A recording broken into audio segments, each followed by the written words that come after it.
Hey, good morning. Welcome to the CGS Biblecast. So glad that you joined us this morning. Imagine with me for a minute an ox and a donkey yoked together in a field to plow.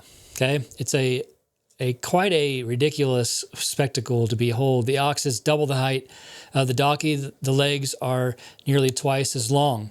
So while the ox can plow longer at a rather slow pace, the donkey has to run as fast as it can to keep up. And then you have this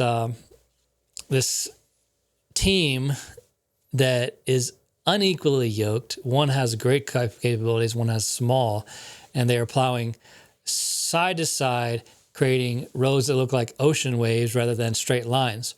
Paul has this spectacle in mind when he is speaking to the Corinthians, and when we read it today, he had us in mind with that as well. In fact, to read it here, this is 2 Corinthians chapter 6, verse 14. It says, "Don't team up with those who are unbelievers. How can righteousness be a partner with wickedness? How can light live with darkness?" And it goes on to address this more and more. Today we're going to talk about Samson, and as Samson, as a man as strong as an ox, he is seeking to marry a donkey, a woman who couldn't keep the pace spiritually. In fact, let's read it here. Go ahead and flip over to this. One day, when Samson was in Timnah, as I like to call it, Timnatation, one of the Philistine women caught his eye. When he returned home, he told his father and mother, "A young Philistine woman in Timnah caught my eye. I want to marry her. Go get her for me." I always like to say like a barbarian. "Go get her for me." Mom, Dad, oh, sorry, I apologize. Verse 3, his father and mother objected. "Isn't there even one woman in our tribe or among all the Israelites that you can marry?" they asked. "Why must you go to the pagan Philistines to find a wife?" So, there you have it. In the passage above, we get a pretty good picture of what's happening, okay? Parents are not super excited about this union because they know that it's just like this ox and donkey that we talked about. It's not going to work.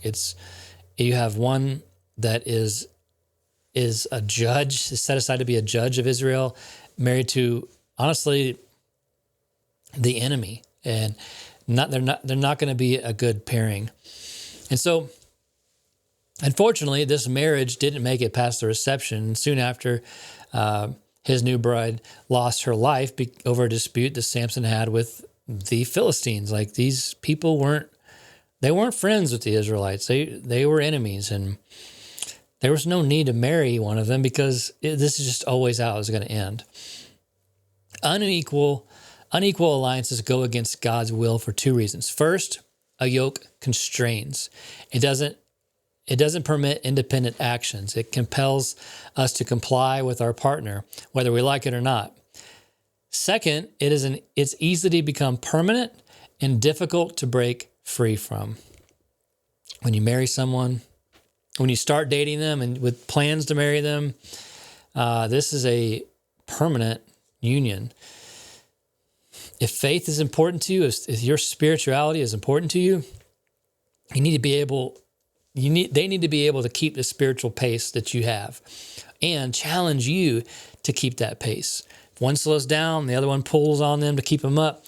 The other one slows down, they're pulling to keep you up.